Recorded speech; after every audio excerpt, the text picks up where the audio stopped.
Okay, Tony. We need to show the world what AIM's been up to. And I've got the perfect opportunity. The AIM experience in Manhattan. The media launch for Tarleton's new adaptoids. Every network will be there. I think it would be a perfect place for a few dozen missing Inhumans to suddenly reappear. We have to be careful, though. AIM will bury the truth and kill any remaining prisoners rather than risk exposure. We'll need the location of their lab so we can lock it down. Good thing you captured Tarleton's second in command. If someone can get her to slip, it'll be Bruce. He's already volunteered. Not bad, Tony. Head on down to the interrogation room. I'll let Bruce know he's on deck. Ms. Romanoff, Dr. Pym would like a word with you at the war table at your earliest convenience. Looks like you picked up some old friends. Oh, you mean all these ex-SHIELD guys?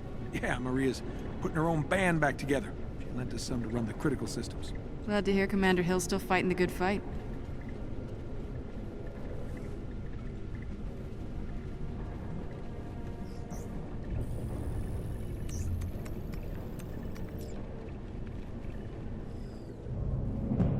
Greetings from the anthill. Natasha, thanks for helping save the day back at Ames prison. And for everything you did as Tiny Dancer. I wondered who our mysterious guardian angel was. Anytime, Hank. Sometimes dirty hands do the best work. True. And how the hell did you folks get the Chimera online, let alone airborne, without Terrigen? The Chimera has the same standard engines as older helicarriers. She's kind of like a hybrid car. But, you know, cool. Something tells me this isn't just a thank you call, Doctor. Guilty as charged. We did a little digging in the data you sent me from the prison. AIM was able to successfully transport most of the Inhumans. I've tracked the ship, but we'll need someone to go in after it. We'll do whatever we can. Thanks. I've already uploaded some mission details to your war table. Pam out.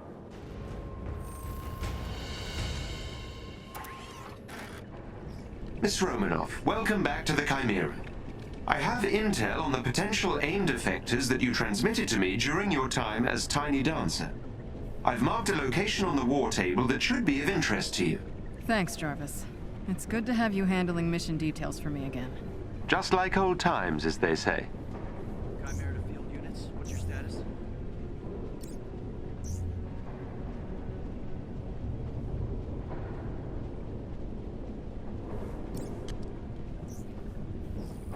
Enjoying the view? Not enough to distract me from what's waiting downstairs. But I think I'm ready. I guess I have to be. Okay, I'm gonna go prep the interrogation room for you. If you want to chat, I'm just a radio call away. Thanks, Nat. I just need to, ponder some things for a bit. Yeah, well, don't ponder too much. Oh, hey, Nat. Since Roy brought up all the power cores needed for the Chimera, I figured he could stay up there and help outfit you all as needed. We can repurpose another aimbot to take his place here at the anthill.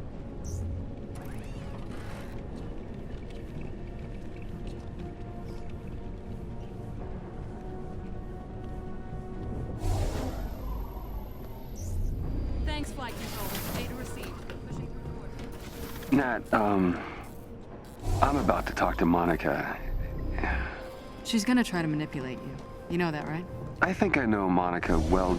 No, you don't. There are 1,000 Monicas. She switches them like masks when she needs to. Yeah. Look, all I'm saying is if you go in there with expectations, she's gonna blindside you.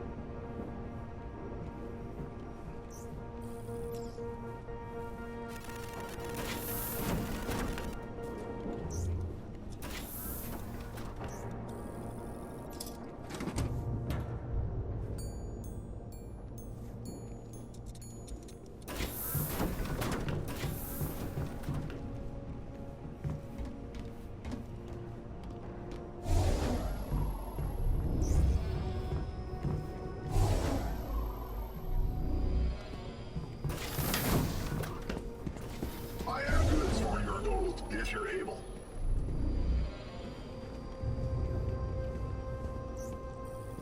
Are all exits secure? Yes, Agent Romanoff. Good. Open the airlock for me, and don't open it for anyone else but Dr. Banner. Understood? Yes, ma'am. Initiating airlock override protocol.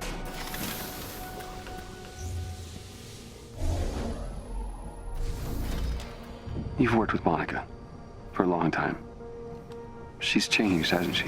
Now, you see, I don't honestly believe she ever had any true feelings for you. But if I'm wrong, if she betrays any real emotions, exploit them. That's your leverage. Always appreciated your brutal honesty, Nat. You can do this, Bruce. More importantly, you have to. We need to find the rest of those Inhuman prisoners before we crash the party at the AIM experience.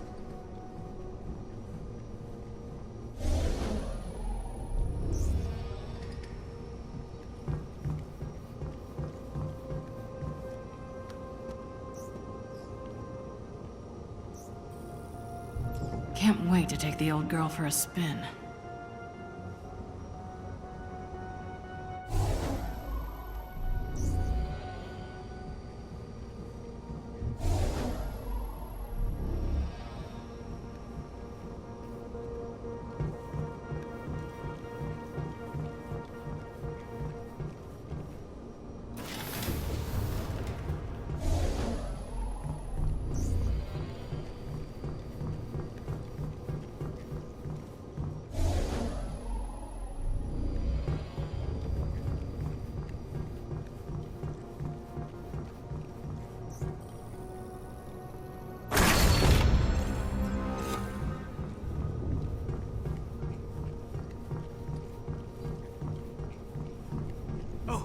Over here!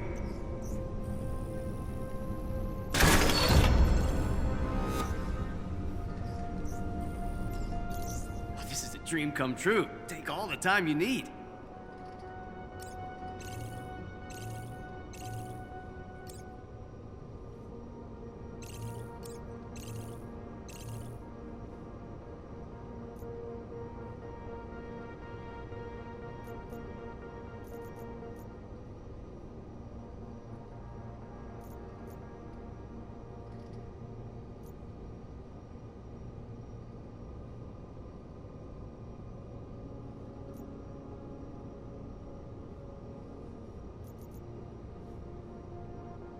Nothing this time?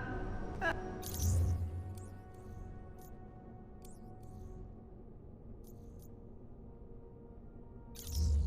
say okay. Welcome! Hey, I promise I won't stare. Too much. You're just so gosh darn amazing.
Perfect!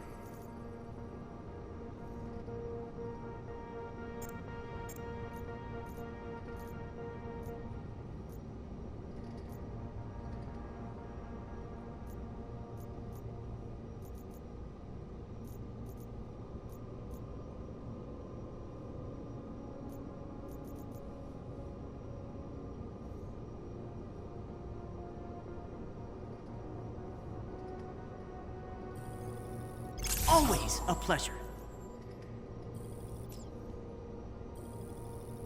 Here you go. Thanks for the business.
Bystanders on the scene at A-Day recorded strange electrical emissions from the Chimera arcing to the waters of the bay.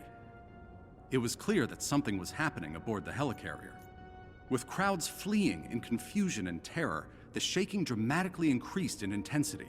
Buildings began to collapse across the city.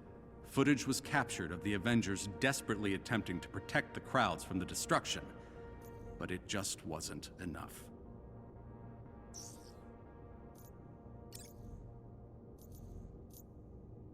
It's been almost 5 years since the tragic events of A-Day, but in that time, advanced idea mechanics has risen from the ashes of the Bay Area like a phoenix.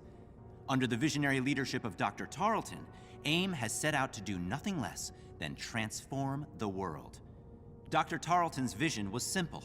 Humanity cannot depend on the fickle whims of costumed superhumans for protection. Scientific progress must uplift us all.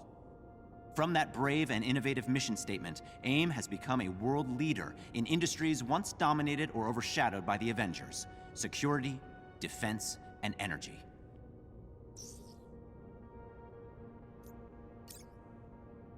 You have been selected to work with extremely confidential data on the basis of your intellect and abilities. New personnel at the Terrigen Initiative are expected to be familiar with all prior findings with regard to the experimental regenerative Terrigen hemoglobin catalyst formula, henceforth the regenerative formula. The company intranet has an archive of all previous research. The applications will become clear, but for the purposes of security and shareholder obligations, we filter our results. The primary goal must always appear to be the complete cure of the inhuman condition through use of the formula, even if your work takes you in another, more important direction. We at AIM have certain expectations of you.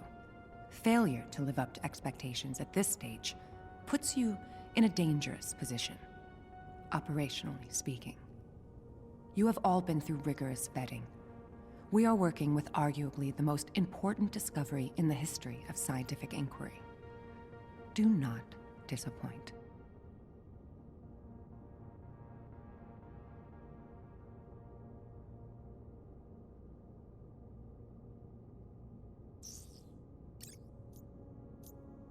Although we must always acknowledge the loss of human life on A-Day, we have been given an unprecedented opportunity, a large-scale human trial on the effects of exposure to Terrigen. Terrigen has an immediate reaction to water, creating a fine particulate mist.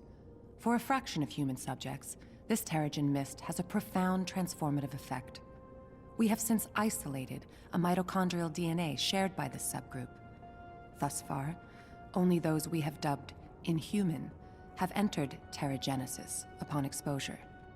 A closer examination of inhumans is underway, but the early reports are both fascinating and distressing. The genetic distinction in question arise identically from multiple geographically diverse populations. I've tightened the security on these reports, but it seems almost inescapable. At some point in the past, someone or something did this to us on purpose. Our understanding of terrigenesis continues to increase, with certain commonalities being identified. All inhuman subjects form a protective cocoon around their bodies during the process, though the structure is more akin to a chrysalis. I'm afraid the catchier name has stuck. The gestation period varies wildly, and the mortality rate is still high. But surviving subjects emerge changed, and from there, no two metamorphoses are identical.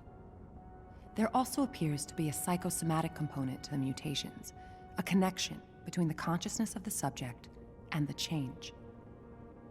Work with the regenerative formula on Project Adaptoid advances in parallel, with great strides being made in the mimicry of inhuman abilities. That research group must remain isolated from the rest, and away from any diagnostic equipment that would allow study of the regenerative formula itself. This level of secrecy is prohibitive to progress, but the composition of the formula must remain known to me alone. The inhuman death rate is concerning, but more worrying is the apparent correlation between the subject's desires and their individual manifestation post-terrigenesis. The more a subject is aware of the program and its risks, the more likely their enhancements will assist them in escape or resistance. We must be cautious. Keeping subjects isolated and ill-informed is the smartest approach. It's also becoming difficult to keep George unaware of the regenerative formula's importance in our research, or in his own treatment. Without it, his condition would be terminal. But the formula allows me to direct the course of his transformation, and he remains my most important subject. He would kill me if he learned the truth. So many little calculated risks, but nothing else matters besides the work.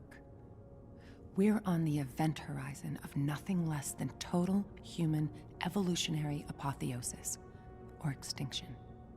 Someone has to be the adult in the room and make the hard choices. AIM has scraped together enough vibranium to continue research into quantum causality for now. If the implications of our early tests are correct, we may be rewriting the common conception of linear time before the decade is out, but we will soon need a new supply. I've made initial overtures to the Wakandan government now that I am in a position to do so, but I don't believe it will amount to much. We will need far more than they will part with, willingly. Tarleton continues to act like my prominence in public life is something I desired, not something I endure. Before A-Day, I mirrored his resentment at being sidelined by Tony and the Avengers. I let that be our bond, a false longing for credit and fame. As if I didn't manufacture the situation to position myself exactly where I wanted to be. People are always willing to believe that you share the same desires. From there, it's all momentum and inertia. A gentle push here, a single word there. Then you let them do the work and think it was their idea all along. People can be so easy. I have enough of a foundation in psychiatry and human behavior to diagnose and categorize my own particular mental illnesses and pathology. I am not deluded. I know that chemistry can render my mind suboptimal, and that I must take responsibility for maintenance. Once, to eliminate the possibility of confirmation bias, I hired the best psychologist I could find and allowed unfettered access. I could tell she was horrified, but she hid it well. It was a waste. She refused to believe that I was not made who I am by trauma. She needed so badly for there to be some answer, a clear causation to my need to control, a reaction to a stimulus. The real answer, of course, scared her too much to consider. I'm a shadow without a light source. Trauma didn't make me. I made me. In my position, with my resources and abilities. How could I not do what I have done? It would be an abdication of my responsibility to my species not to. I had her killed afterwards, like I had always intended. I avoid intoxication. Social situations demand that I sometimes put on a show, but I am not in the habit of relinquishing control without getting something in return. That's out the window tonight. Just received the final report from the archaeology teams. Every geographic site we've linked to inhuman origins shows the same signs. Unmistakably extraterrestrial. This changes things. If they've been here once. I've opened a bottle, locked the doors, and blacked out the security system long enough for me to sink into oblivion for an evening. I deserve it. I am so lonely. I don't need something so trite or squalid as companionship. What I need is the one thing I cannot have. Someone I can depend on. I'm so tired of doing this alone. I just need there to be more of me. I don't blame the rest of them for resisting what AIM must do. Not everyone can see what's coming. If they understood what I was doing and why, they would try to worship me. But no. They must be dragged, kicking and screaming into salvation. I accept that.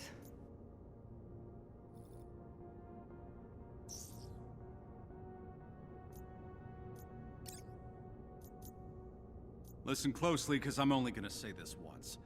I cannot do what I was brought on board to do if you can't stand on your own 2 feet. Your continuing error is one of scale as well as vision, something I've come to expect from you science types. You've had the answer in front of you all along, if you'd been paying attention. Your machine intelligence is still not fast enough to mimic my reflexes, because you're still holding them back. Let go of your leash and allow your synthoids to follow my lead. If you give them unrestricted access to their higher functions, they'll follow my lead, just like good soldiers. By next milestone, I want to see a functioning prototype of your photographic reflex module. I don't care if you have to do it behind Monica's back. I want their behavior protocols disabled.